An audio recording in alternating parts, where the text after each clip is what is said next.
మూడు నదులు ప్రధానంగా మనం చూస్తే కృష్ణ, గోదావరి, వంశధార, పెన్నా ఉంది. కానీ చాలా వరకు నీళ్ళు వచ్చే పరిస్థితి లేకుండా over a period of time ఉండే నీళ్ళు కూడా గోదావరి అవన్నీ శ్రీశైలంకి వచ్చిన తర్వాత ఆ ప్రాబ్లం వచ్చే పరిస్థితికి వచ్చింది.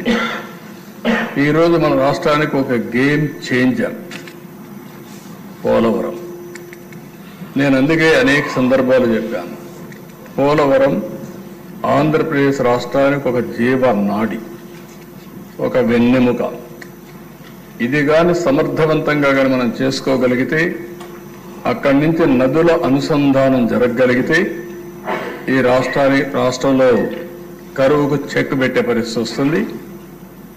కరువును నివారించగలిగితే బంగారం పండించే రైతాంగం ఉన్నారు, పెట్టుబడులు వస్తాయి, త్రాగునీటి సమస్య కూడా పరిష్కారం అవుతుంది. కొన్ని ప్రాంతాల్లో ఫ్లోరైడ్ నీళ్లుండి అనేక ఆరోగ్య సమస్యలు వస్తున్నాయి. ఈస్ట్ వెస్ట్ గోదావరి జిల్లాల్లో చూస్తే ఎక్కువ చేపల చెరువులు వచ్చిన తర్వాత కలుషితమైన నీళ్లు తాగే పరిస్థితికి వస్తున్నాం. అయితే అధ్యక్ష, ఇక్కడ సభ్యులందరికీ కూడా, మీకే కాకుండా రాష్ట్రంలో ఉండే ప్రజలు కూడా అర్థం చేసుకోవాల్సిన అవసరం ఉంది. ఈరోజు ఏదైతే పోలవరం ప్రాజెక్టు ఉందో అది ఇప్పుడుది కాదు, ఓసారి చరిత్ర. ఆ చరిత్రలో మనం చూస్తే 1941లో ప్రపోజల్ వచ్చింది. 1941లో దివాన్ బహదూర్ ఎల్ వెంకటకృష్ణ అయ్యర్, అప్పుడు చీఫ్ ఇంజనీర్ ఇరిగేషన్, అతను ఒక ప్రపోజల్ పెట్టాడు.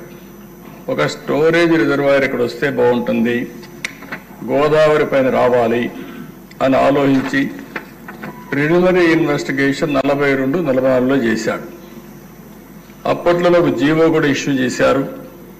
ఆ జీవో ప్రకారం ఫర్దర్ ఇన్వెస్టిగేషన్ తొలిసారి మీరు చూస్తే 170 అడుగులు ఎత్తి పెట్టాలని, ఆ నుంచి 208 అడుగులు కూడా పెట్టాలని, దీనివల్ల 340 నుంచి 700 టీఎంసీ నీళ్లు పోలవరంలో, పేరు కూడా అప్పుడు పోలవరం కాదు, అక్కడ రిజర్వాయర్ నీళ్లు ఉంటాయని చెప్పి ఒక అవగాహనకు వచ్చారు. 75 నుంచి 150 మెగావాట్ల పవర్ ఉత్పత్తి చేయొచ్చు అనుకున్నారు. పేరు కూడా రామపాద సాగర్ని సైట్ని ఐడెంటిఫై చేసి అక్కడ ఈ ప్రాజెక్టు కట్టాలని చెప్పి ఆ రోజు నిర్ణయించారు.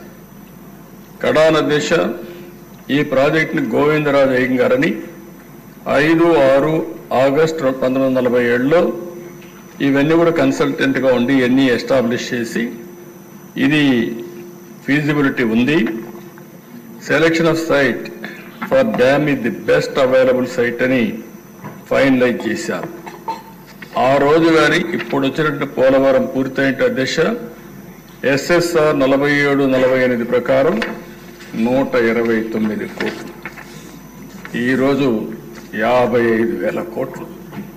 అంటే ఆ రోజు ఈ ప్రాజెక్ట్ అయిపోయింటే రాష్ట్రం ఎంత సువిష్టమయ్యేదో, ఎంత అభివృద్ధి అయ్యేదో ఒక ఉదాహరణ మాత్రం.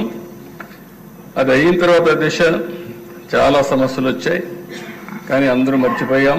స్వాతంత్రం వచ్చింది, రాష్ట్రం వచ్చింది, మళ్ళా రాష్ట్రం కలిసింది, రాష్ట్రం విడిపోయింది. ఎన్ని జరిగినా కూడా అప్పట్లో ఎవరూ పట్టించుకోకుండా 15/5/1981లో మాత్రం అంజయ్య గారు ఫౌండేషన్ వేశారు.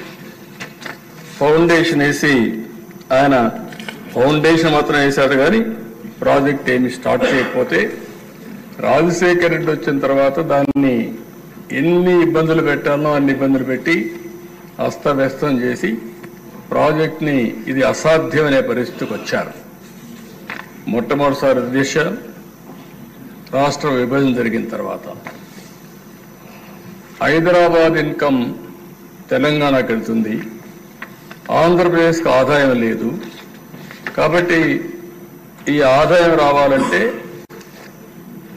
కొన్ని అనౌన్స్ చేయాలనే ఉద్దేశంతో పోలవరాన్ని ఒక నేషనల్ ప్రాజెక్టుగా అనౌన్స్ చేశారు. ఈరోజు హైదరాబాద్ ఉంది దిశ, నాలెడ్జ్ ఎకానమీకి చిరునామా. ఈరోజు దాన్ని ఒక ఆదర్శంగా చేశాం. అలాంటి రాష్ట్రానికి అక్కడ ఇచ్చినప్పుడు దీనివల్ల మనకు పూర్తిగా ఫలితాలు రాకపోయినా ఇక్కడి నుంచి శ్రద్ధ పెట్టాలనే ఉద్దేశంతోనే ఆ రోజు నేను ఒకటే ఆలోచించా.